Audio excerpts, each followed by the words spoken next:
আমাৰ জুবিন দা আসল হত্যাকাৰীজন হৈ গ'ল এই অসমৰ মুখ্যমন্ত্ৰীজন। আৰু তেখেত যেতিয়ালৈকে মুখ্যমন্ত্ৰী হৈ থাকিব বা অসমত যেতিয়ালৈকে বিজেপি চৰকাৰখন থাকিব তেতিয়ালৈকে আমাৰ জুবিন দাই ন্যায় নাপায়। আৰু এতিয়া ইলেকশ্যনৰ আগত 10,000 টকা দি মহিলাসকলক যেনেকৈ তেখেতে ফুচুলাই ৰাখিছে ভোটটো পাবৰ বাবে, গতিকে সেই 10,000 টকাত কোনো ভুল নাযাব যেতিয়ালৈকে আমাৰ জুবিন দাই ন্যায় নাপায় এই চৰকাৰখনক ভোট দিবলৈ 100 বাৰ ভাবিব। এনেকুৱা ধৰণে বাৰু কাকো বিজেপি চৰকাৰক ভোট নিদিবৰ কাৰণে মই উচতনি দিবলৈ যোৱা নাই আৰু নাযাওঁ, আৰু অসমৰ মুখ্যমন্ত্ৰীক এনেকৈ গালি গালাজ কৰিবলৈও নাযাওঁ। এটা কথা সত্য, আমাৰ জুবিন দাই কোনোদিন ন্যায় নাপায়। হাজাৰ হাজাৰ পৃষ্ঠাৰে লিখি এখন চাৰ্জশ্বিট কোৰ্টত দাখিল কৰিলেই যে সেই কেছটো শক্তিশালী হ'ব তেনেকুৱা কোনো কথা নাই, যদিহে সেই চাৰ্জশ্বিটখন ষ্ট্ৰং নহয়। আচল কথা আপুনি 1 পৃষ্ঠাই লিখক, যদিহে সেই চাৰ্জশ্বিটখন আপুনি ষ্ট্ৰং কৰি লিখিছে। যদি ইচ্ছা কৰা হ'লে মুখ্যমন্ত্ৰী মহোদয়ে কিন্তু আমাৰ জুবিন দাক ন্যায় কেতিয়াবাই দিব পাৰিলেহেঁতেন, কাৰণ তেখেতৰ মাইণ্ডটো ইমানেই চোকা, তেখেতে কোনটো সময়ত কোন পাত হৰ মাৰিব লাগে ভালকৈ জানে। এতিয়া যেনেকৈ ইলেকশ্যনৰ আগত সকলো মহিলাকে 10,000 টকা দি পেলাই তেখেতে নিজৰ হাতৰ মুঠিত কৰি ৰাখিছে, অসমৰ মহিলাসকলক কিনি ৰাখিছে বুলি ক'লেও বেয়া নহয়। আৰু এতিয়া 8,000 নে 9,000 কিবা এটা অৰুণোদয় দিম বুলিও কৈছে। আৰু তাৰোপৰি এজন মুখ্যমন্ত্ৰী হৈ একদম মিটিঙত তেখেতে জঁপিয়াই নাচিব, মানুহক চুমা খাব, সাৱটি ধৰিব, ইমান মৰম চেনেহৰ অভিনয় তেখেতে কৰিব পাৰে ভোটটোৰ কাৰণে। ইমান চতুৰ এজন মুখ্যমন্ত্ৰীয়ে ইচ্ছা কৰা হ'লে আমাৰ জুবিন দা ন্যায় কেতিয়াবাই দিব পাৰিলেহেঁতেন, কাৰণ কিছুমান কাম ইচ্ছা কৰিলেহে সম্ভৱ হয়। মই কিন্তু বিজেপি চৰকাৰখনক ভোট দিয়াৰ আগত 1000 বাৰ ভাবিম। মই মোৰ নিজৰ মনৰ কথাহে প্ৰকাশ কৰিছোঁ, বাকী অসমৰ ৰাইজে কি কৰে মই নাজানো। আৰু আটাইতকৈ আমাৰ বাবে লাজৰ বিষয় হৈ পৰিছে জুবিন গাৰ্গৰ নিচিনা এজন অসমৰ সম্পদৰ ন্যায়ৰ বাবে তেখেতৰ পত্নীয়ে দিনে ৰাতিয়ে ৰাজপথত ওলাই তেখেতৰ ন্যায়ৰ বাবে কাকতি মিনতি কৰিব লগা হৈছে। সেইটো আটাইতকৈ লাজৰ বিষয়। যিজন ব্যক্তিয়ে আমাৰ অসমৰ সাংস্কৃতিক জগতটো ইমান সুন্দৰকৈ আগুৱাই লৈ গৈছিল, অসমীয়া চিনেমা চাবলৈ পাহৰি যোৱা মানুহক অসমীয়া চিনেমা চাবলৈ আগ্ৰহী কৰি তুলিছিল, তেনেকুৱা এজন ব্যক্তিৰ ন্যায়ৰ বাবে যদি এনেকুৱা ধৰণে তেখেতৰ পত্নীয়ে ৰাজপথত অলিয়া বলিয়া হৈ ঘূৰি ফুৰিব লগা হৈছে, তাতোতকৈ আৰু দুখৰ বিষয় কি হ'ব পাৰে। মুখ্যমন্ত্ৰী ডাঙৰীয়াক এটাই অনুৰোধ কৰিব বিচাৰোঁ, সকলো অসমবাসীয়ে যিহেতু বিচাৰিছে দাদাৰ ন্যায়, তেনেহ'লে যদিহে আপুনি এজন ভাল মানসিকতাৰ মানুহ, যদিহে আপুনি স্বাৰ্থপৰ নহয়, যদিহে আপুনি নিজৰ স্বাৰ্থৰ বাবে আনৰ তেজখিনি চুহি খোৱা মানুহ নহয়, তেতিয়াহ'লে দাদাৰ ন্যায় দিয়াৰ ব্যৱস্থা আপুনি সোনকালে যাতে কৰে। আপোনাৰ হাতত বহুত বুদ্ধি আছে, আপুনি বহুত চতুৰ, আপোনাক কোনো হৰুৱাব নোৱাৰে, সেইটো জানো। ইমান এজন চতুৰ মানুহে দাদাৰ ন্যায় দিবলৈ কিয় ইমান দেৰি কৰিছে এইটো ভাবি পোৱা নাই। এতিয়াও সময় আছে, আপোনাৰো ল'ৰা ছোৱালী আছে নহয় জানো, গতিকে ভৱিষ্যত কি হ'ব কোনেও দেখা নাই। কোটি কোটি সম্পত্তি থাকিলে বুলিয়ে যে আপোনাক কোনেও একো কৰিব নোৱাৰিব তেনেকুৱা কোনো কথা নাই। মানুহে আপোনাক একো কৰিব নোৱাৰে, কিন্তু ওপৰত এজন আছে নহয়, ভগৱানে যিদিনা মাৰ দিব নহয়, আপোনাৰ সেই কোটি কোটি টকাৰ সম্পত্তিয়ে আপোনাক কিন্তু বচাব নোৱাৰিব। গতিকে অকণমান ওপৰলালেও ভয় কৰিব। আমি আপোনাক এটা সময়ত বহুত আশাৰে আপোনাৰ আসনখন আমি দান দিছিলোঁ, আপুনি পাহৰি নাযাব মুখ্যমন্ত্ৰী ডাঙৰীয়া। আপোনাৰ আসনখন আমি ৰাইজে আপোনাক দান দিয়া 5 বছৰৰ কাৰণে, কিন্তু আপুনি ৰাইজৰ মনটোৱে আপুনি জিকিব পৰা নাই, ৰাইজকে ইমান কন্দুৱাইছে। জুবিন দা সমান কোনো হ'ব নোৱাৰে। আপুনি লাগিলে ৰাইজক যিমানেই 10,000 টকা নিদিয়ক, যিমানে আপুনি অৰুণোদয় 9,000 নিদিয়ক, যিমানে আপুনি দাইল চেনি মিঠাতেল নিদিয়ক, যিমানে আপুনি ইলেকশ্যনৰ সভাত আপুনি জঁপিয়াই নানাচক, মানুহক চুমা নাখাওক, কিন্তু জুবিন দা সমান আপুনি কেতিয়াও হ'ব নোৱাৰে। জুবিন দাই ৰাইজক যদি একো নিদিয়েও, মাত এষাও নিদিয়ে, তথাপিও জুবিন দা সদায় ৰাইজৰ অন্তৰৰ মাজত সদায় জীয়াই থাকিব। সেইটো কাৰণে জুবিন ক্ষেত্ৰত আজিলৈকে হাজাৰ হাজাৰ লাখ লাখ বন্তি জ্বলি আছে, লাখ লাখ গামোচা এতিয়াও তাত দান হিচাপে দি আছে মানুহে। জুবিন দাৰ মৃত্যুত যেনেকৈ অকল অসম বুলিয়ে নহয়, গোটেই পৃথিৱীৰবাসী জুবিন দাক শ্ৰদ্ধাঞ্জলি জনাবলৈ গোটেই পৃথিৱীৰ পৰা যেনেধৰণে মানুহ ওলাই আহিছে, আপোনাৰ মৃত্যুত কিন্তু তেনেকুৱা নহয়। কিয় জানেনে? আপুনি নিজৰ স্বাৰ্থৰ কাৰণে ৰাইজক মাত্ৰ মৰম দেখুৱায়, আৰু জুবিন দাই অসমখনক ভাল পায় কাৰণে অসমৰ ৰাইজক মৰম কৰে। পাৰ্থক্য তাতেই আপোনাৰ আৰু জুবিন দাৰ। আৰু এতিয়াতো আমাৰ এনেকুৱা লাগিছে যিকেইজনে জুবিন দাক শেষ কৰিলে আপুনি যেন সেইকেইজনক নিৰাপত্তা দিবলৈহে চেষ্টা কৰিছে। কেইদিনমান জেলত ভৰাই থোৱাটো ন্যায় দিয়া বুলি নকয়। আপুনি এনেকুৱা লাগিছে যেন জেলত এইটো কাৰণে ভৰাই ৰাখিছে ৰাইজৰ পৰা তেখেতলোকক সুৰক্ষা দিবৰ কাৰণে, কাৰণ তেখেতলোক ক'তো থাকি শান্তি নাপায়। ক'ৰবাত যদি কোনোবাই পাই যায় তাহাঁতকতো চেছ, সেইটো কাৰণে তাহাঁতক প্ৰটেকশ্যন দিবৰ কাৰণেহে যেন আপুনি জেলত ভৰাই ৰাখিছে। আমাৰ তেনেকুৱা অনুভৱ হ'বলৈ লাগিছে, মানে দিনবোৰ যেনেকৈ উকলি গৈ আছে। একো নাই বাৰু, জুবিন দাই নিজৰ ন্যায় নিজেই ল'ব। জুবিন দাৰ ন্যায় কোনো দিব নালাগে। মুখেই মঙল বুলি কথা এষাৰ আছে। সকলো অসমবাসীয়ে, সকলো নিউজ চেনেলে তেখেতক ঈশ্বৰ পুত্ৰ বুলি যেতিয়া নেকি স্বীকৃতি দিছে, লাগিলে মৃত্যুৰ পিছতে হওক, আৰু এজন ঈশ্বৰ পুত্ৰই নিজৰ ন্যায় নিজেই ল'ব। গতিকে কোনো আইন আদালতে দিব নালাগে, কোনো অসমৰ চৰকাৰে বা ভাৰতৰ চৰকাৰে দিব নালাগে। এদিন সকলোৱে পাব, এদিন সকলোৱে তেজৰ চকুলো বোৱাবলৈ পাব।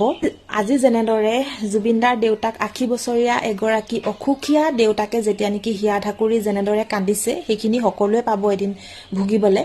আজি গৰিমা বৌৱে যেনেকৈ নিজৰ স্বামী ন্যায়ৰ বাবে ৰাজপথে ঘূৰি ফুৰিব লগা হৈছে, অলিয়া বলিয়া হৈ নিউজ চেনেলৰ সন্মুখত কাকতি মিনতি কৰিব লগা হৈছে, সেইখিনি সকলোৱে ভুগিবলৈ পাব। আজি মোক কৰিছে, কাইলৈ ভগৱানে আপোনাৰ লগতো কৰিব। কৰ্মফল এই পৃথিৱীত জীয়াই থাকোঁতেই পাব। ইপুৰিত পায় বুলি একো কথা নাই, কৰ্মফল মানুহে এই জীৱনত জীয়াই থাকোঁতেই পায়। গতিকে যিখিনিয়ে জুবিন দাৰ লগত এনেকুৱা কৰিলে তাহাঁতি পাবই, তেজৰ চকুলো চবেই বব। গতিকে অপেক্ষা মাথো সময়লৈ। আৰু এতিয়া আমি আইনে ন্যায় দিব বুলি আশা নকৰোঁ, আমি আশা কৰিম জুবিন দাই নিজৰ ন্যায় কেতিয়া ল'ব। আমি সেই দিনটোলৈ আশা কৰিম। দেখিম নিশ্চয় সকলো, শুনিম নিশ্চয় এদিন। প্ৰতিটো কথাতে প্ৰাসংগিক জুবিন ক্ষেত্ৰ। সোঁফালে যদি চাই জুবিন গাৰ্গ, বাওঁফালে যদি চাই জুবিন গাৰ্গ, সন্মুখলৈ যদি চাই জুবিন গাৰ্গ, অথচ জুবিন গাৰ্গ নাই। জুবিন গাৰ্গৰ হত্যা হৈছে। সেই কথা আমি কোৱা কথা নহয়। আমি যি দেখিছোঁ, আমি যি শুনিছোঁ, তাৰ উপৰি মুখ্যমন্ত্ৰীয়ে ভাষ্যত কৈছিলে, বাৰে বাৰে কৈছিলে যে জুবিন গাৰ্গৰ হত্যা হৈছে। আজি 6টা মাহ পাৰ হৈ গ'ল। জুবিন গাৰ্গৰ নিথৰ শৰীৰ য'ত অন্ত্যেষ্টিক্ৰিয়া কৰা হৈছিল, জুবিন ক্ষেত্ৰ নামে নামাকৰণ হ'ল। বহুত মানুহ আহিলে, বহুত বিতৰ্ক হ'ল, চুৰিৰ ঘটনা আহিল, পাৰ্কিঙৰ ঘটনা আহিল, চাফা কৰাৰ ঘটনা আহিল। কিন্তু জুবিন গাৰ্গৰ মৃত্যুৰ কথাটো যেনেকৈ প্ৰথম 19 ছেপ্টেম্বৰত প্ৰাসংগিক হৈ আছিলে, আজিও ঠিক তেনেকৈয়ে সিমান সজোৰেই আমি উত্থাপন কৰিছোঁ যে যদি অসমত গৰিমা বৌৱে কোৱাৰ দৰে যদি অসমত জুবিন গাৰ্গক ন্যায় দিব নোৱাৰে, তেনেহ'লে কাক ন্যায় দিব? ৰাজনীতিৰ পৰা আঁতৰত ৰাখিও জুবিন গাৰ্গ প্ৰাসংগিক হৈ থাকিব। জুবিন গাৰ্গৰ মৃত্যুৰ কথাটোলৈ যদি হেতালি খেলে, তেনেহ'লে কোনো সাৰি নাযাব। শাসক, বিৰোধী, কণ্টেণ্ট ক্ৰিয়েটৰ যিয়ে নহওক, জুবিন গাৰ্গক এৰাই অসম নচলে, অসম চলা নাছিল, অসম কেতিয়াও নচলিব। জুবিন গাৰ্গৰ মৃত্যুৰ ন্যায় #জাষ্টিছ ফৰ জুবিন গাৰ্গ আমাক দিবই লাগিব। 6টা মাহ পাৰ হৈছে, প্ৰয়োজনত 6টা বছৰ, 6টা দশক পাৰ হৈ গ'লেও আমি এই কথাত কিন্তু কাকো এৰি নিদিম। আমাক ইয়াৰ বিচাৰ দিবই লাগিব, কাৰণ এয়া আমি কোৱা কথা নহয়, মুখ্যমন্ত্ৰী হিমন্ত বিশ্ব শৰ্মাই নিজে কোৱা কথা। আপোনাক কৈছোঁ, এটেনশ্যন মুখ্যমন্ত্ৰী হিমন্ত বিশ্ব শৰ্মা, আজিৰ তাৰিখত যদি জুবিন গাৰ্গে অসমত ন্যায় নাপায়, তেনেহ'লে কোনে পাব সেই কথা আপুনি স্পষ্ট কৰি দিয়ক। বাদ দিয়ক আপোনাৰ আঁচনি, আমাক জুবিন গাৰ্গৰ মৃত্যুৰ ন্যায় লাগে। এই যে জুবিন গাৰ্গ ইয়াত নিথৰ হৈ পৰি আছে, কোনে মাৰিলে এইজন জুবিন গাৰ্গক, তাৰ ন্যায়, তাৰ বিচাৰ আমাক দিব লাগিব। কিয় সেইদিনা ইয়টত থকা ছিংগাপুৰীয়ান, ভাৰতীয় ছিংগাপুৰীয়ান, অসমীয়া ছিংগাপুৰীয়ান খালক মাতি অনা নহ'ল, সেই কথা উত্তৰ আমাক দিব লাগিব। নহ'লে আপুনি নিজেই কৈছিলে আমাক ভোট নিদিব। চৰকাৰৰ কি কাৰণে অনীহা জুবিন ক্ষেত্ৰত, বা বিভাগীয় কৰ্তৃপক্ষই বা যোনে এইটো নিবিদা পাইছে, তেওঁলোকে কি কাৰণে জুবিন দাক লৈ পেলাই এনেকে ৰাজনীতি কৰি আছে? কি কাৰণে অনীহা? 6 মাহ উকলি যোৱাৰ পিছত এনেকুৱা দুৰৱস্থা জুবিন ক্ষেত্ৰৰ হোৱা বুলি যদি জুবিন দাই আজি আমাক চাই আছে ওপৰৰ পৰা, ক'বাত নহয় ক'বাত জুবিন দাই আজি কান্দিছে, দুখ পাইছে। আজি এই মানুহখিনি কাম কৰিব বুলি ইয়াতে লৈ আনি ইয়াতে তেওঁলোকে কেনেকে আছে দেখিছে নাই? ওপৰত টিন নাই, চাই লওক, ওপৰত টিন নাই, কোনো তিৰপাল নাই। এনেকে কি তেওঁলোকে উজাগৰি নিশা কটাব নেকি? তেওঁলোকৰ এতিয়া লেট্ৰিন লাগিলে, বাথৰুম লাগিলে তেওঁলোকে ক'ত কৰিব? ইয়াতে চাওকচোন, চাৰিওফালে ধূলিময় এক পৰিৱেশ, পানী মৰা ব্যৱস্থা নাই, কোনো এটা বৰিং নাই, খোৱা পানীৰ ব্যৱস্থা নাই। চৰকাৰে যদি ব্ৰিজ এখন 9 মাহত বনাব পাৰে, উৰণ সেতু এখন 9 মাহত বনাব পাৰে, 7 মাহত বনাব পাৰে, এবছৰত বনাব পাৰে, ইমান ডাঙৰ ডাঙৰ তেওঁলোকে ফিতাহী মাৰি কথাবিলাক কয়, ঢাল ঢোল বজায়, কিন্তু জুবিন ক্ষেত্ৰ আজি কি কাৰণে এনেধৰণে আছে? জুবিন ক্ষেত্ৰৰ নাম শুনিলে চৰকাৰে কি অনীহা আহিছে নেকি? কৰিবলৈ ইচ্ছা নাই নেকি জুবিন ক্ষেত্ৰ? যদি চৰকাৰৰ কৰিবলৈ ইচ্ছা নাই তেনেহলে তেওঁলোকে স্পষ্ট কৰি দিব লাগে, তেতিয়া আমাৰ জনসাধাৰণ সকলো আগবাঢ়ি আহিব আৰু আগবাঢ়ি আহি সমিল মিলে আমি জুবিন ক্ষেত্ৰখন ধুনীয়াকৈ নিৰ্মাণ কৰিম। চৰকাৰৰ ওপৰত মানুহৰ বিশ্বাস আছে বুলিয়ে চৰকাৰক দায়িত্ব দিছিল, কিন্তু আজি জুবিন ক্ষেত্ৰৰ কি অৱস্থা চাওকচোন। লেট্ৰিন কৰিবলৈ, বাথৰুম কৰিবলৈ এটা বাথৰুম নাই, আজি পানী খাবলৈ ইয়াতে ক'তো এটা পানীৰ সুব্যৱস্থা নাই, খোৱা পানীৰ ব্যৱস্থা নাই। কেনেকুৱা এক পৰিৱেশৰ সৃষ্টি হৈছে? যিখিনি মানুহ কাম কৰাবলৈ লৈ আনিছে সেইখিনি মানুহক থাকিবৰ কাৰণে নিৰাপত্তা নাই, ওপৰত না এখন টিন আছে না তলত কিবা আছে। আপুনি চাওক, এই পাথৰৰ ওপৰত শুব লাগিব, এই পাথৰৰ ওপৰত শুব লাগিব। আপোনালোকে এতিয়া পাথৰৰ ওপৰত শুব লাগিব, পাথৰৰ ওপৰত। এই পাথৰৰ ওপৰত শুব লাগিব। চাওক, এই পাথৰৰ ওপৰত শুব লাগিব। তাৰমানে কথাটো এটা স্পষ্ট কথা আমি বুজি পাইছো যে অনীহা, বেলেগ কথা একো নাই। জুবিন ক্ষেত্ৰক লৈ অনীহা। চৰকাৰলৈ আৰু মুখ্যমন্ত্ৰী মহোদয়লৈ আমি আহ্বান জনাইছো, দাবী জনাইছো, জুবিন দাক লৈ এনেকুৱা ধৰণৰ ৰাজনীতি নকৰিব। চৰকাৰে এই অনীহা ত্যাগ কৰি অনতিপলমে জুবিন ক্ষেত্ৰখন আটক ধুনীয়াকৈ, যাতে সমগ্ৰ বিশ্বৰ পৰা মানুহ আহিলে জুবিন ক্ষেত্ৰৰ আগেৰে গলে যেন মানুহে ৰৈ যাবলৈ বাধ্য হয় ইয়াৰ পৰিৱেশ দেখি, সেনেকুৱা এক জুবিন ক্ষেত্ৰ নিৰ্মাণ কৰক। আজি 6 মাহ উকলি যোৱাৰ পিছত 6 মাহ লাগে নেকি জুবিন ক্ষেত্ৰ এখন নিৰ্মাণ হবলৈ? জুবিন দাৰ আত্মাই কিন্তু শান্তি পোৱা নাই। আৰু এটা কথা ঠিক, আপুনি আজি যদি কাৰোবাৰ লগত বেয়া কৰে, আপোনাৰ লগতো কিন্তু বেয়া হোৱাটো নিশ্চিত। পানী একনৰ ব্যৱস্থাই জুবিন ক্ষেত্ৰত আজি 6 মাহ উকলি যোৱাৰ পিছতো নাই। আজি চাৰিওফালে ধূলি ধূলি, বৰিঙেৰে পানী মৰা ব্যৱস্থা ইয়াতে নাই। তাতকৈ ডাঙৰ কথা, যিসকল মানুহ লৈ আনিছে কাম কৰাবলৈ, সেইখিনি মানুহক এনেকে জমৰ শাস্তি দি মাৰিছে। চাওকচোন, এই এনেকে এই চাৰিওফালে এইবিলাক তেওঁলোকক হ'ব কৰিম কৰিম কৰি আছো এনেকে কৈ কৈ কৈ কৈ আভুৱা ভৰি ভৰি মিছা কথা কৈ কৈ এতিয়ালৈ তেওঁলোকক ৰাখিছে। ওপৰত এখন টিনৰ ব্যৱস্থা নাই, তলত এখন কাৰ্পেটৰ ব্যৱস্থা নাই। জুবিন ক্ষেত্ৰত কাম কৰাৰ কাৰণে আপোনালোকক লৈ আনিছে। হয়, ক'ৰ পৰা ক'ত ঘৰ আপোনালোকৰ? আহঁতগুৰি। আহঁতগুৰিৰ পৰা লৈ আহিছে। কি বুলি কৈ লৈ আনিছে? কাম কৰিব লাগে, অ, আচ্ছা, আচ্ছা। মিস্ত্ৰী হিচাপে আৰু কাম মিস্ত্ৰী কৰিব লাগে। হিচাপে আপোনালোক আটাইকেইজন মিস্ত্ৰী? অ, আচ্ছা আচ্ছা। আমাৰ 5জন আহিছে। আহি ইয়াতে কি পৰিৱেশ দেখা পালে, কি অসুবিধা পাইছে এতিয়া? অসুবিধা মানে ঘৰ দেখিছে নিজে নিজে, আপোনালোকে দেখিছে গোটেই সোপা হেৰি কৰক। এই বাঁহখিনি আছে কিন্তু টিন নাই। টিন নাই, ত্ৰিপাল নাই, একো নাই, টিন নাই, তিৰপাল নাই, খোৱা পানী নাই, খোৱা পানী নাই, আৰু লেট্ৰিন বাথৰুমৰ একো সুবিধা নাই। জুবিন ক্ষেত্ৰত তাৰমানে সাধাৰণ মানুহ যদি লেট্ৰিন বা বাথৰুম কৰিবলগীয়া হয় তেনেহলে তাৰমানে কোনো পধ্যে কৰিব নোৱাৰে। আমাক পানী লাগিব। এতিয়া আপোনালোকে যদি ধৰি লওক ৰাতি লেট্ৰিন কৰিবলগীয়া হয়, আপোনালোকে ক'ত কৰিব? জেগা চিনি নাপাওঁ। আপোনালোকে জাগা চিনি নাপায়। আৰু আপোনালোকক যোনে মাতি আনিছে তেওঁলোকে কি কয় এতিয়া? তেওঁলোকৰ লগত ফোনত যোগাযোগ হৈছে নাই আপোনালোকৰ? নাই, কিয়? ত্ৰিপাল আহি আছে, টিং আহি আছে, আহি আছে, আহি আছে, আহি আছে। তেতিয়া পায়, ৰাতিপুৱাৰ পৰা কৈ আছে, আহি আছে। আমি ৰাতিপুৱাই পালো। কি কাৰণে চৰকাৰৰ পক্ষৰ পৰা ইমান অনীহা, বা চৰকাৰে এই যিখিনি কাম আছে এই কামখিনি যাক দিছে তেওঁলোকৰ কি কাৰণে জুবিন ক্ষেত্ৰলৈ অনীহা আমি বুজিব পৰা নাই। জুবিন দা আমাৰ অসমৰ সাংস্কৃতিক জগতখনৰ আটাইতকৈ উজ্জ্বল ধ্ৰুৱতৰাটো, আটাইতকৈ উজ্জ্বল নক্ষত্ৰটো, আৰু সেই মানুহজন আজি আমাৰ পৰা আঁতৰি যোৱা প্ৰায় 6 মাহ হবলৈ হ'ল। এই 6 মাহত এই চৰকাৰখনে কি কৰিলে চাওকচোন। যেনেকে আছিল তেনেকে আছে, যেনেকে আছিল তেনেকে আছে জুবিন ক্ষেত্ৰ।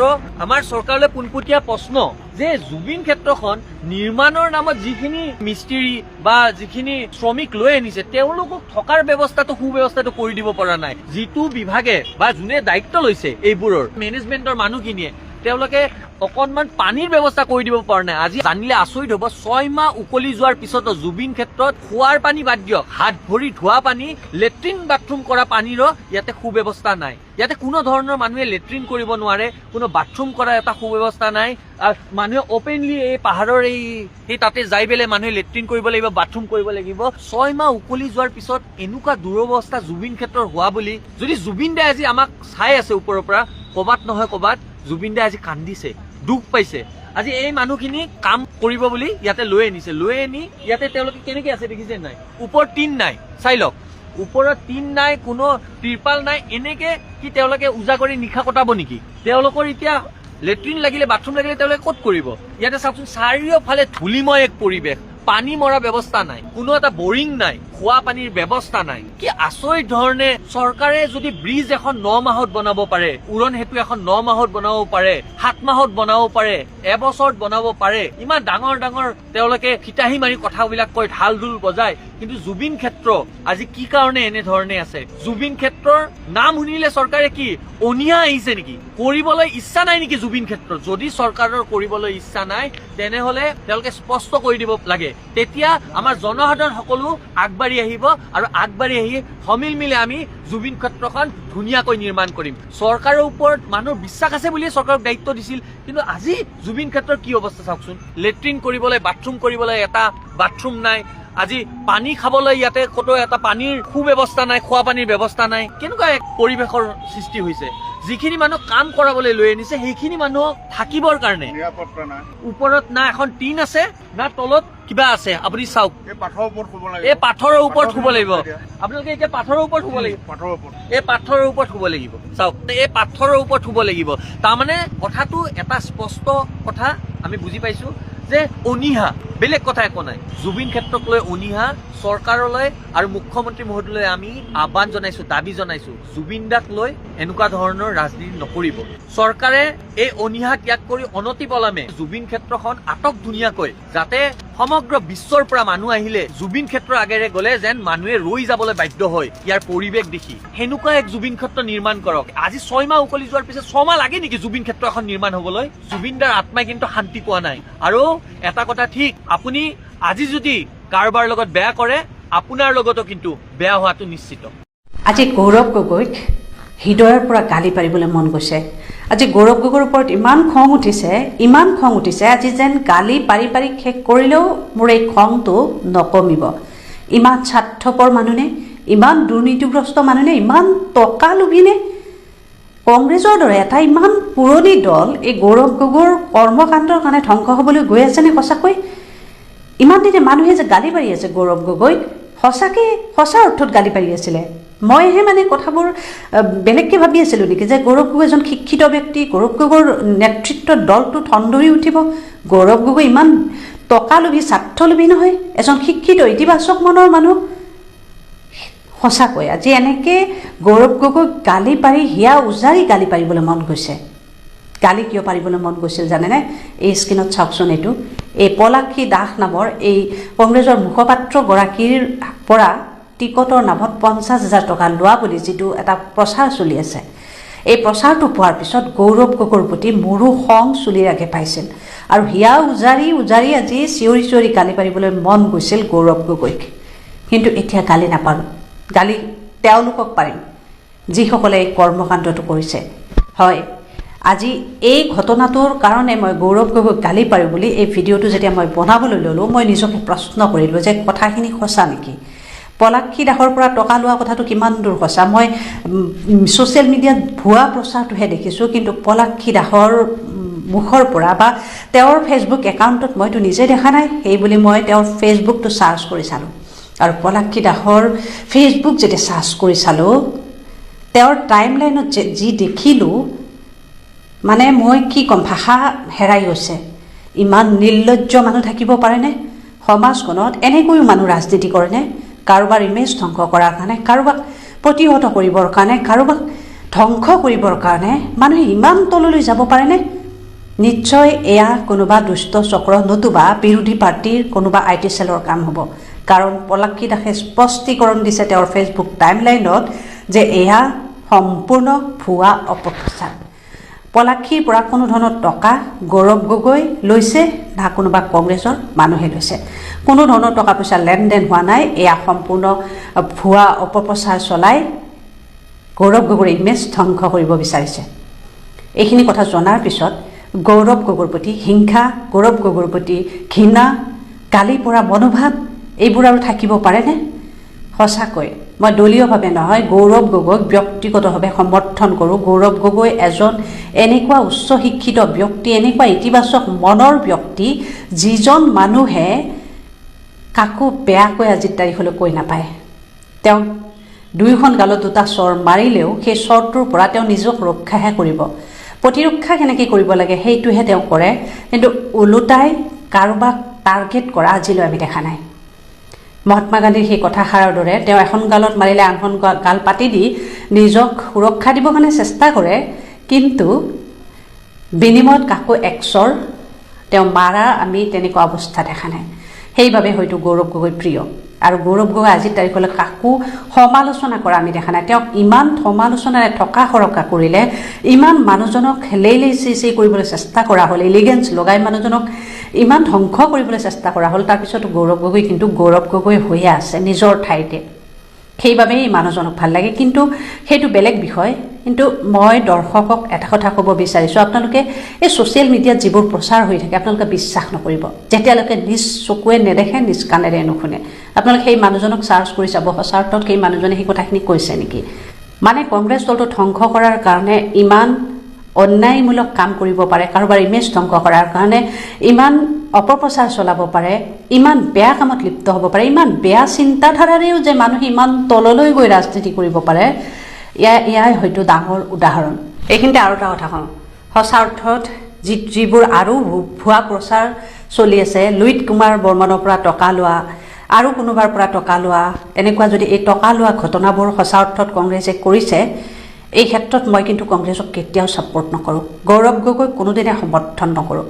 এইবোৰ যদিহে ভুৱা অপপ্ৰচাৰ নহয়, এইবোৰ যদি সঁচা অৰ্থত সঁচা কথা, তেন্তে গৌৰৱ গগৈ এয়া ভুল কাম কৰিছে, এয়া অক্ষমনীয় কাম কৰিছে। কংগ্ৰেছৰ দৰে এটা পুৰণা দল, মহাত্মা গান্ধীৰ দৰে ব্যক্তিসকলে গঢ়ি থৈ যোৱা এই দলটো, এলান অক্টিভিয়ান হিউমে জন্ম দিয়া 1885 চনতে এই কংগ্ৰেছ দলটোক যদি এইসকল স্বাৰ্থলোভী মানুহৰ কাৰণে ধ্বংস হ'ব লগা হয়, তেনেহ'লে ইয়াতকৈ আৰু দুখৰ বিষয় হয়তো একো হ'ব নোৱাৰে। আৰু সিদিনাই গৌৰৱ গগৈ মোৰ দৃষ্টিৰ পৰা তলত নামি পৰিব, যিদিনা প্ৰমাণ হ'ব সঁচা অৰ্থত গৌৰৱ গগৈ টকা লোৱাটো সত্য। আৰু যদি এইবোৰ কৰিছে, মই এই ভিডিঅ'ৰ যোগেৰে ক'ব বিচাৰিম, এইবোৰ বন্ধ হ'ব লাগে। আপোনালোকৰ দৰে নেতাৰ কাৰণে এই কংগ্ৰেছৰ দৰে পুৰণা দলটো ধ্বংস হোৱাটো আমি কেতিয়াও নিবিচাৰোঁ। মই মমী ৰায়চৌধুৰী। আজি এটা সৰু ভিডিঅ' আপোনালোকলৈ আগবঢ়ালো। ভিডিঅ'টোৰ উদ্দেশ্য হৈছে আমাৰ মুখ্যমন্ত্ৰী হিমন্ত বিশ্ব শৰ্মা ডাঙৰীয়াক লৈ। কেইদিনমান আগলৈকে আমাৰ মুখ্যমন্ত্ৰী ডাঙৰীয়াৰ মতে মিয়া মানেই বাংলাদেশী, মিয়াক কষ্ট দিমেই, মিয়াই যদি 5 টকা ভাড়া বিচাৰে বিনিময়ত দিব লাগিব 4 টকা। এছাৰৰ যি ভোট কৰ্তন হৈছে সেয়া মুখ্যমন্ত্ৰী ডাঙৰীয়াৰ সন্মতি সাপেক্ষে কৰা হৈছে। আৰু তেখেতৰ মতে মুখ্যমন্ত্ৰী ডাঙৰীয়া অসমৰ মুখ্যমন্ত্ৰী হৈ থকালৈকে মিয়া শান্তিৰে থাকিব নোৱাৰিব, মিয়াক কষ্ট দিবই লাগিব। মিয়াই যদি কষ্ট পায় অসমীয়াৰ কিনো আহে যায়, শৰাইঘাটৰ শেষৰণ। বিভিন্ন সময়ত বিভিন্ন ধৰণৰ কুটু মন্তব্য মিয়াৰ ক্ষেত্ৰত আমি মুখ্যমন্ত্ৰী মহোদয়ৰ মুখত আমি এনেকুৱা ধৰণৰ মন্তব্য আমি দিয়া দেখা যায়। কিন্তু কথাটো হ'ল আজি হঠাৎকে সেই মিয়াৰ সপক্ষে আমাৰ মুখ্যমন্ত্ৰী ডাঙৰীয়াই মন্তব্য আগবঢ়াই যে তেখেতে কয় আমি মিয়া বিৰোধী নহয়, মিয়াৰ লগত আমাৰ কোনো শত্ৰুতা নাই। আৰে এয়া কি তাৰমানে? কেইদিনমান আগলৈকে মুখ্যমন্ত্ৰী ডাঙৰীয়াই সকলো সময়তে মিয়া মিয়া মিয়া কৰি থকা মানুহজনে আজি হঠাৎ মিয়া প্ৰীতি যে। আজি সেই অচিনাকি মানুহবোৰ চিনাকি হৈ পৰিলে আমাৰ মুখ্যমন্ত্ৰী ডাঙৰীয়াৰ বাবে। কাৰণটো কি? কাৰণটো নিশ্চয় আপোনালোকে গম পাইছে যে নিৰ্বাচনৰ গৰম বতাহ বলিছে, আৰু সেয়া আমাৰ মুখ্যমন্ত্ৰী ডাঙৰীয়াও ভালকে বুজিছে। মোৰতো বাৰু এই কথা শুনি ভিডিঅ'টো দেখা পাই আজি মোৰতো বিৰাট হাঁহি উঠিছে। ৰাইজৰ কি নাজানো, কিন্তু কথাটো হৈছে মুখ্যমন্ত্ৰী ডাঙৰীয়াক মোৰ প্ৰশ্ন কৰিব মন গৈছে এইটো সময়ত যে মুখ্যমন্ত্ৰী ডাঙৰীয়া এইবোৰ কথা আপুনিয়ে কৈছিলে নে? কিহৰ কাৰণে কৈছিলে? তাৰ কোনোবাখিনিত আপুনি আপোনালোকৰ নিৰ্বাচনৰ বৈতৰণি পাৰ কৰা ৰাস্তাটো মিয়াই নহয় জানো? আৰু এতিয়া হঠাৎ আপুনি গম পালে যিহেতু নিৰ্বাচনৰ চমু চাপিছে, গতিকে মিয়াৰ ভোট লাগিবই, গতিকে আজি হঠাতে মিয়া প্ৰেমী হৈ গ'ল। আজি আপোনাৰ কাৰণে আপোনালোকে মিয়া বিৰোধী নহয়, আপোনালোকৰ মিয়াৰ লগত কোনো শত্ৰুতা নাই। কি আচৰিত, কি নিকৃষ্ট ৰাজনৈতিক, আচৰিত নহয়নে? এতিয়া আমাৰ একাংশই এইখন চৰকাৰৰ নেতৃত্বত থকা নেতা পালিতাসকলে তেওঁলোকে এতিয়া কি ক'ব আজি মুখ্যমন্ত্ৰী ডাঙৰীয়া এই মন্তব্য দেখাৰ পিছত? কাৰণ তেওঁলোকৰ মতে ৰাইজৰ দল হৈছে মিয়া প্ৰেমী দল, ৰাইজৰ দল হৈছে মিয়াৰ দল। অখিল গগৈ ভুলবশতঃ আপোনালোকৰ মতে দেই, এই বিজেপি চৰকাৰৰ একাংশ নেতা পালিতাৰ মতে অখিল গগৈ হৈছে মিয়া প্ৰেমী দল, অখিল গগৈৰ নামটো ভুলতে হৈ গ'ল, অখিলউদ্দিন হ'ব লাগিছিলে, এনেকুৱা ধৰণৰ বিভিন্ন মন্তব্য আপোনালোকে আমাক দিয়ে। কিন্তু আজি যেতিয়া মুখ্যমন্ত্ৰী ডাঙৰীয়াই আজি ক'লে, এতিয়া আপোনালোকে কি ক'ব? মুখ্যমন্ত্ৰী হিমন্ত বিশ্ব শৰ্মা ডাঙৰীয়াৰ আজি মন্তব্য এটা সংবাদ মাধ্যমত শুনিবলৈ পালোঁ। তেখেতে মন্তব্য কৰিছে যে মিয়াৰ লগত হেনো তেখেতৰ কোনো ধৰণৰ শত্ৰুতা নাই। এতিয়া মুখ্যমন্ত্ৰী হিমন্ত বিশ্ব শৰ্মা ডাঙৰীয়াৰ পৰা অসমবাসীয়ে জানিব আৰু সুধিব বিচাৰিছে যে তেওঁ যিকোনো মন্তব্য বা কথা কোৱাৰ আগতে মুখ্যমন্ত্ৰী হিমন্ত বিশ্ব শৰ্মা হৈ পেলাই মন্তব্য কৰে নে অকল হিমন্ত বিশ্ব শৰ্মা হৈ পেলাই তেওঁ কথাবিলাক কৈ ৰাইজক জনাব লাগে স্পষ্ট ভাষাত। আৰু তেওঁ কৈছে যে মিয়াৰ লগত তেওঁ কোনো ধৰণৰ শত্ৰুতা নাই, লগতে তেওঁ 10টামান চৰ্ত তেওঁ বান্ধি দিছে। এতিয়া এই প্ৰসংগত মই এটা কথা ক'ব বিচাৰিছোঁ, মানুহৰ মুখখন পৃথিৱীৰ এনেকুৱা এখন ঠাই য'ত অমৃত আৰু বিষ একেলগে বাস কৰে। মানুহৰ মুখখন পৃথিৱীৰ এনেকুৱা এখন ঠাই য'ত অমৃত আৰু বিষ একেলগে বাস কৰে। এতিয়া কথা হৈছে যে তেওঁ 10টামান চৰ্ত বান্ধি দিছে। তাতে আছে লেণ্ড জেহাদ, ফাৰ্টিলাইজাৰ জেহাদ আৰু বন্দে মাতৰম। এতিয়া কথা হৈছে মুখ্যমন্ত্ৰী হিমন্ত বিশ্ব শৰ্মা ডাঙৰীয়াই নিজেই সংবাদ মাধ্যমত ডিঙিৰ শিৰ ফুলাই পেলাই কয় যে আমাৰ প্ৰাণৰ শিল্পী, আমাৰ হিয়াৰ আমঠু জুবিন গাৰ্গ ডাঙৰীয়া তেখেত বিগ ফেন। কিন্তু অতি দুখৰ কথা যে মুখ্যমন্ত্ৰী হিমন্ত বিশ্ব শৰ্মা ডাঙৰীয়াই আজিলৈকে আমাৰ প্ৰাণৰ শিল্পী, আমাৰ অসমৰ সম্পদগৰাকীৰ শেষৰখন ছবি ৰৈ ৰৈ বিনালে চাবলৈ মুখ্যমন্ত্ৰী ডাঙৰীয়াৰ আজিলৈকে সময় নোহোৱা ব্যক্তিজনেও যে বন্দে মাতৰম প্ৰথমৰ পৰা শেষলৈকে গাব পাৰিব আমাৰ সন্দেহ আছে। 2 নম্বৰ কথা, লেণ্ড জেহাদ বন্ধ হ'ব লাগে। হয়, লেণ্ড জেহাদ বন্ধ হ'ব লাগে, কিন্তু লেণ্ড জেহাদ বন্ধ হ'ব লাগে আপোনালোকৰ ঘৰৰ পৰা। বিজেপিৰ নেতা মন্ত্ৰীসকলৰ ঘৰৰ পৰা লেণ্ড জেহাদ বন্ধ হ'ব লাগে। অকল লেণ্ড জেহাদ কিয়, ভোট চৰি জেহাদ বন্ধ হ'ব লাগে, প্ৰাইভেট স্কুলৰ জেহাদ বন্ধ হ'ব লাগে, চাহ বাগানৰ জেহাদ বন্ধ হ'ব লাগে, হোটেলৰ জেহাদ বন্ধ হ'ব লাগে, ৰিজৰ্টৰ জেহাদ বন্ধ হ'ব লাগে, চৰকাৰী মাটি নিজৰ নামত কৰি লোৱা জেহাদ বন্ধ হ'ব লাগে, চৰকাৰী মাটি একে ৰাতিৰ ভিতৰতে মাটিৰ শ্ৰেণী সলনি কৰি লোৱাৰ জেহাদ বন্ধ হ'ব লাগে। এইবিলাক সকলো জেহাদ বন্ধ হ'ব লাগে। তেতিয়াহে ভাল লাগিব, অসমৰ ৰাইজে ৱাহ দিব।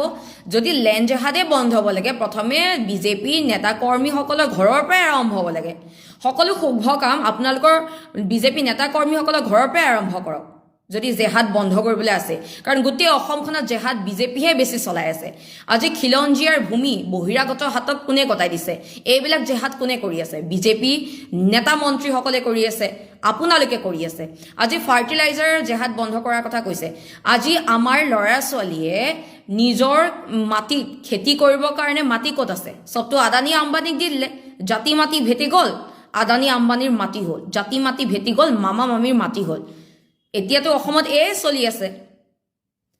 যদি লেণ্ড জেহাদ বন্ধ হ'ব লাগে, ফাৰ্টিলাইজাৰ জেহাদ বন্ধ হ'ব লাগে, তেনেহ'লে আমাৰ ল'ৰা ছোৱালীক সুবিধা দিয়ক কাম কৰিবৰ কাৰণে। লগতে লেণ্ড জেহাদ আপোনালোকৰ বিজেপি নেতা কৰ্মীৰ পৰাই বন্ধ হওক।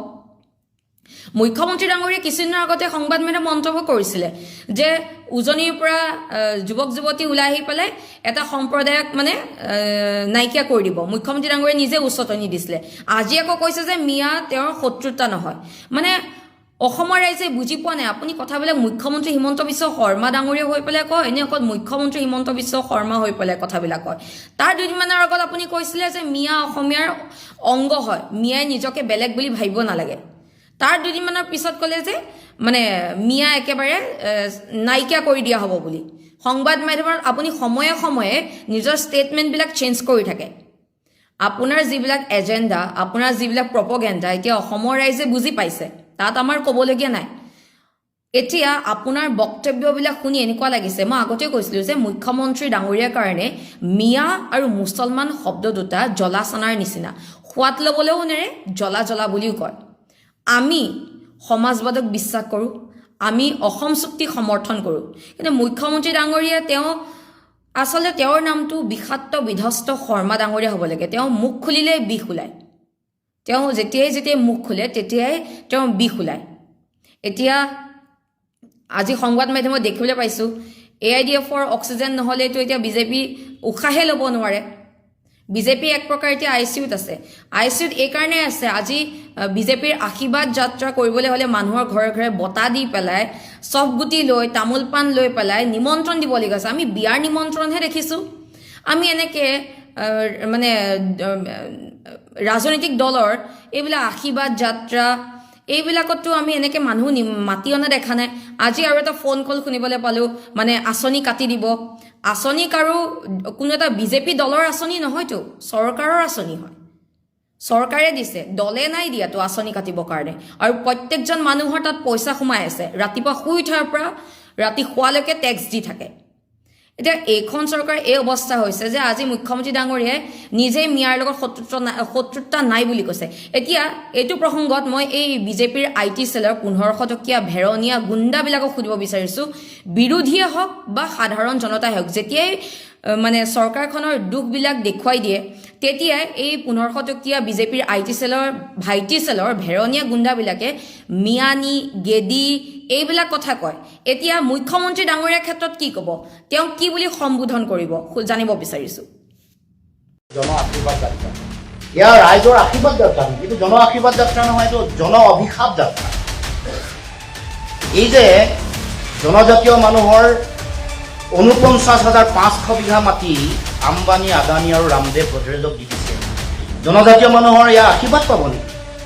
এই যে মুখ্যমন্ত্ৰীৰ পৰিয়ালে দুৰ্নীতি কৰি আছে, সম্পত্তিৰ অবাধ তেওঁলোকে মানে লাখ লাখ হাজাৰ হাজাৰ কোটি টকাৰ তেওঁলোকৰ বিভিন্ন সম্পত্তি ইফাল ইফাল, জনগণৰ ইয়াত কি আশীৰ্বাদ পাব? জনগণৰ অভিশাপ পাব। এই যে কৰ কাটল বঢ়াইছে, অত্যাৱশ্যকীয় সামগ্ৰীৰ মূল্য বৃদ্ধি 180% পৰা 270%। মাটিৰ খাজানা সৰ্বানন্দ সোণোৱাল চৰকাৰৰ দিনত 3 গুণ বাঢ়িছিলে, এতিয়া 2 গুণ, আৰু এতিয়া 100%, তাৰমানে আৰু 2 গুণ, সৰ্বমুঠ 7 গুণ বাঢ়িলে। এয়া জনগণৰ আশীৰ্বাদ পাব নে অভিশাপ পাব? গীৰগাই কেলেংকাৰী কৰিলে, গীৰগাই কেলেংকাৰী কৰাৰ পাছত আমাৰ যিসকলে তেওঁলোকে হিন্দুত্বৰ নামত, গোমাতাৰ নামত তেওঁলোকে ৰাজনীতি কৰে, সেই সনাতনী পন্থাত তেওঁলোকে আশীৰ্বাদ পাব নে অভিশাপ পাব? কওক, এয়া মৌলিক প্ৰশ্ন। জনগণৰ এতিয়া পুল টেক্স কিমানখন টুল আছিল, আগতে কিমানখন টুল গেট আছিল, 27খন বঢ়াবলৈ লক্ষ্য হয় নহয়। এই নিৰ্বাচনৰ আগত 2-3খন আৰু উপহাৰ দিলে নে নাই? জনগণৰ ইয়াত আশীৰ্বাদ পাব নে অভিশাপ পাব? লাইটৰ বিল তেওঁলোকে প্ৰথমতে কেইবাবাৰো বঢ়াই নি শেষত স্মাৰ্ট ডকাইত লগাই দিলে, স্মাৰ্ট মিটাৰ লগাই দিলে, হয় নহয়? জনগণৰ আশীৰ্বাদ পাব নে অভিশাপ পাব? গতিকে এইবোৰ কথা অসম চুক্তিৰ 6 নম্বৰ দফা আজিলৈকে কাৰ্যকৰী নকৰিলে, বানপানী গৰাখহনীয়া ৰাষ্ট্ৰীয় সমস্যা হিচাপে সমাধান নকৰিলে, অসম চুক্তিৰ প্ৰতিটো দফা কাৰ্যকৰী কৰিম বুলি কৈ নকৰিলে, 16 মে'ৰ পিছত বিদেশীক তাৰিখ টোপোলা বান্ধি যাব লাগিব বুলি কৈ তেওঁলোকে বিদেশীক নেখাই দিলে, ৰাজহুৱা খণ্ডৰ উদ্যোগসমূহক পুনৰুজ্জীৱিত কৰিম বুলি কৈ বিক্ৰী কৰিলে। আটাইতকৈ ডাঙৰ কথা, নিৰ্বাচনৰ আগত জুবিনদাৰ হত্যাৰ ন্যায় দিম বুলি কৈ নিদিলে, জনগণৰ আশীৰ্বাদ পাব নে আপুনি? এয়া জন আশীৰ্বাদ যাত্ৰা নহয়, এয়া জন অভিশাপ যাত্ৰা বুলি আজিৰ পৰা লিপিবদ্ধ হ'ব লাগে, আজিৰ পৰা চিহ্নিত হ'ব। গতিকে ৰাইজ, এয়া জন আশীৰ্বাদ যাত্ৰা নহয়, আৰু জনগণে দিব লগা আশীৰ্বাদ দি আছে 26ৰ নিৰ্বাচনত অহা 7 আৰু 10 বা 11 তাৰিখৰ ভিতৰত হ'বতো নিৰ্বাচন। ইয়াত জনতাৰ যি অভিশাপ তেওঁলোকে EVM বাকচৰ ভিতৰত তেওঁলোকে চিল মোহৰ মাৰি ভৰাই